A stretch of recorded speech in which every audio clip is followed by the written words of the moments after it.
2018, 2019 నుంచి మన హైదరాబాద్లో స్కై స్క్రేపర్స్ ట్రెండ్ అనేది పెరిగింది సార్. సో కన్స్ట్రక్షన్ ఇండస్ట్రీ అంతకుముందు మనం మ్యాక్సిమం చూస్తే 20 అంతస్తులు, 30 అంతస్తులే కట్టేటోళ్ళు. ఇప్పుడేమో 50, 40, 50, 50 ప్లస్ కడుతున్నారు. మన హైదరాబాద్ ఇండస్ట్రీలో ఈ స్కై స్క్రేపర్స్ కన్స్ట్రక్షన్ టెక్నాలజీ ఎట్లా గ్రో అవుతుంది? కొత్తగా స్కై స్క్రేపర్స్ కట్టేవాళ్ళు ఎట్లాంటి టెక్నికల్ పరంగా ఎలాంటి జాగ్రత్తలు తీసుకోవాలి? మనకున్న రిక్వైర్మెంట్, మనకు ల్యాండ్ విస్తారంగా ఉంది, మనకేమి బౌండరీస్ ఫిక్స్ అయ్యి మనం ఇంతకంటే ముందుకు వెళ్ళలేము అనే పరిస్థితి అయితే లేదు. జియోగ్రఫీ బ్యారియర్స్ లేవు, మనకు కంఫర్ట్ ల్యాండ్ ఉంది, మనం ఇట్లా వెరుక్కుంటూ పోవచ్చు. కానీ అదొక ట్రెండ్ స్టార్ట్ అయింది, దానికి నేను అగైనిస్ట్. ఎన్విరాన్మెంట్ మొత్తం పాడు చేస్తున్నాం మనం.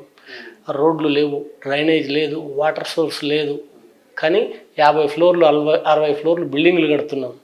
ఒక ఎకరానికి 1,20,000 స్క్వేర్ ఫీట్ కట్టాల్సిన ప్లేస్లో 4 లక్షలు 5 లక్షల స్క్వేర్ ఫీట్లు కడుతున్నారు. దానికి ఫైర్ సేఫ్టీ ఎంత ఉంది ఎవరికి తెలియదు, మన దగ్గర ఎక్విప్మెంట్ ఎంత ఉంది తెలియదు. సరే, తీసుకోవాల్సిన ప్రొటెక్షన్ అయితే తీసుకుంటున్నారు, కానీ రేపు ఫ్యూచర్ ఎట్లా ఉంటుందో తెలియదు. రెండవది, ఇప్పుడు ఈ టవర్లు ఈ జనరేషన్ కాడికి ఓకే, నెక్స్ట్ జనరేషన్ కాడికి వచ్చేసరికెల్లా బర్డెన్ అయితే ఎట్లా అంటే వాళ్ళకు వచ్చే ల్యాండ్ రేషియో చాలా తక్కువ ఉంటుంది. అవును సార్. ఒక యూనిట్కు ఎకరానికి 1,00,000 స్క్వేర్ ఫీట్లు కనుక చేస్తే 70-80 స్క్వేర్ ఫీట్లు అట్లా బిల్టప్ ఏరియాని బట్టి వస్తుంది.